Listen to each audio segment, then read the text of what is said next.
ओम भगवते वासुदेवाय। जय लक्ष्मी माता। 6 जून को निर्जला ग्यारस का व्रत होगा। आज मैं आपको इसकी विधि बताऊंगी, कौन सा फल हमें खाना चाहिए, कौन सा नहीं खाना चाहिए और इसकी पूजा का समय क्या है। क्योंकि निर्जला ग्यारस इस बार बहुत सालों बाद इसका ये संजोग बना है, बहुत ही शुभ मानी गई है। और जो व्रत नहीं रख सकते उनके लिए भी मैं आज इस वीडियो में जानकारी दूंगी कि क्या करना है।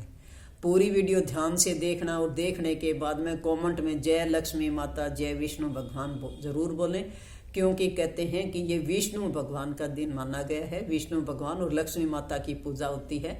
कृष्ण भगवान की भी आप इस दिन पूजा जरूर करें। तो कहते हैं कि मोक्ष की प्राप्ति होती है।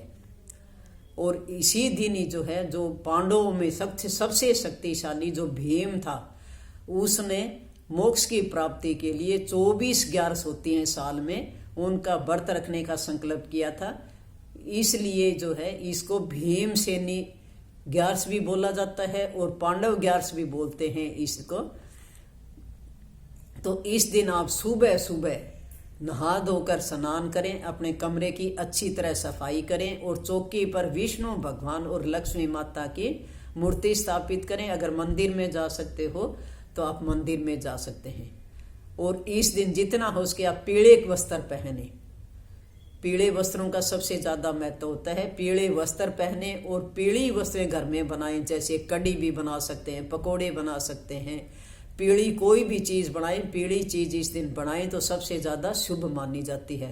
अगर व्रत नहीं रख सकते तो खाने में भी आप पीली चीजों का ही सेवन करें तो सबसे अच्छा माना जाता है। पीले वस्त्र धारण करेंगे और उसके बाद सुबह सुबह पूजा पाठ करेंगे। 6 जून को 6:30 बजे इसका शुभ दिन, शुभ टाइम जो है माना गया है। तो उसको अमृत बेला भी बोलते हैं। उस समय आप सुबह सुबह स्नान करें। सुबह सुबह 6 से 8:30 बजे तक आप इन विष्णु भगवान की, लक्ष्मी माता की पूजा शुरू करें। और इसका व्रत 7 जून को 10:37 पर समाप्त होगा। तो निर्जला ग्यारस पर या कोई भी ग्यारस हो जो हम व्रत करते हैं तो द्वादशी के दिन ही इसका व्रत खोलते हैं। तो इसलिए सुबह सुबह आप 6 जून को 6:30 बजे शुरू करेंगे, 6:30 से 8:30 बजे तक। और सुबह सुबह नहा धोकर, अगर व्रत नहीं भी रख सकते तो भी आप अपने घर पे लक्ष्मी माता और विष्णु भगवान की पूजा करें।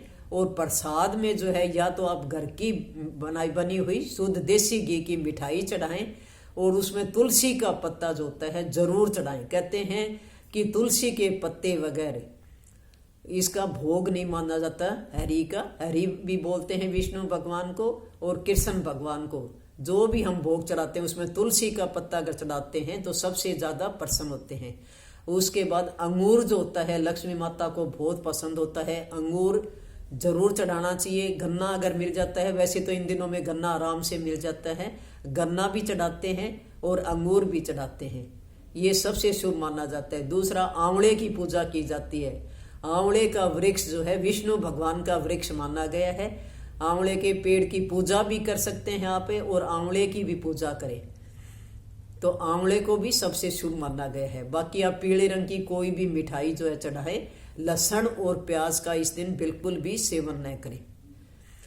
जो पांडवों में सबसे ज्यादा शक्तिशाली जो भीम थे, उन्होंने मोक्ष की प्राप्ति के लिए इस दिन व्रत किया था कि मैं पूरी जो है 12 ग्यारस का व्रत करूंगा। 12 ग्यारस जो शुभ मानी गई हैं, 12 ग्यारस करूंगा। लेकिन उनसे में जो है उनसे भूख सहन नहीं हुई, वो बर्दाश्त नहीं कर सके। तो व्यास मुनि के पास गए कि मुझे कोई उपाय बताओ कि मैं 12 ग्यारस कर सकूं।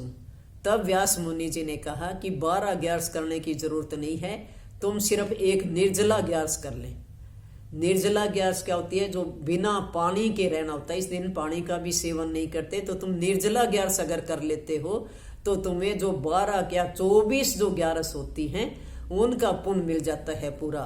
तो कहते हैं कि जो ग्यारस का व्रत नहीं कर सकते पूरे 12 महीने तो एक निर्जला ग्यारस कर लें। इसका बहुत ज्यादा शुभ माना गया है। कहते हैं कि घर में लक्ष्मी का वास होता है, धन की प्राप्ति होती है और इस दिन कहते हैं गरीब को दान दिया हुआ सबसे ज्यादा महत्वपूर्ण होता है। गरीब को जितना हो सके दान करें। जितना पैसा आप दान करते हो उससे ज्यादा भगवान आपको देता है। घर के अंदर पॉजिटिव सोच आती है। जिनके घर में लड़ाई झगड़े रहते हैं, जिनकी शादियां नहीं होती, या सारे दिन जो है धन की कमी में दुखी रहते हैं, तो कहते हैं कि लक्ष्मी माता का और विष्णु भगवान का आशीर्वाद मिलता है। तो जितना हो उसके दान करें। गाय को इस दिन रोटी जरूर खिलाएं, जितना भी उसके। गुड़ और चने होते हैं वो भी लक्ष्मी माता को बहुत ज्यादा प्रिय होते हैं, इसलिए गुड़ चने भी आप मंदिर के अंदर चढ़ा सकते हैं। ये भी शुभ प्रसाद माना गया है गुड़ और चने का। अगर इस तरीके से अगर आप व्रत भी नहीं रख सकते तो मंदिर में जाकर वैसे सिंपल पूजा करें। गन्ने का प्रसाद चढ़ाएं, अंगूर का चढ़ाएं, गुड़ और चने का चढ़ाएं, लेकिन तुलसी पत्ता होता है उसका जरूर चढ़ाएं, क्योंकि काफी लोगों को पता नहीं होता कि तुलसी पत्ता जो होता है उसका भोग लगता है। कहते हैं कि विष्णु भगवान, राम, कृष्ण भगवान, इनकी पत्नी माना गया है तुलसी माता को, इसलिए उसका पत्ता जरूर चढ़ाना चाहिए। इससे हमारा पूरा जो है जो व्रत रखते हैं पूर्ण माना गया है। और हमारा भोग भी जब पूरा होता है, जब उसके अंदर तुलसी का पत्ता चढ़ाया जाता है, तभी उसका भोग पूरा होगा। इसको पांडव ग्यारस भी बोलते हैं, पांडव ग्यारस भी बोलते हैं, भीमसेनी ग्यारस भी बोलते हैं, निर्जला ग्यारस भी बोलते हैं। और ग्यारस के दिन 6 जून को जैसे व्रत रखोगे तो 7 जून को 10:37 तक जो है इसका व्रत है। उसके बाद आपको व्रत खोलना है। और जो व्रत नहीं रख सकते वो जो है अपने हाथ से कुछ न कुछ दान करें और पूजा पाठ कर लें, तो वो भी हमें निर्जला ग्यारस का माना गया है।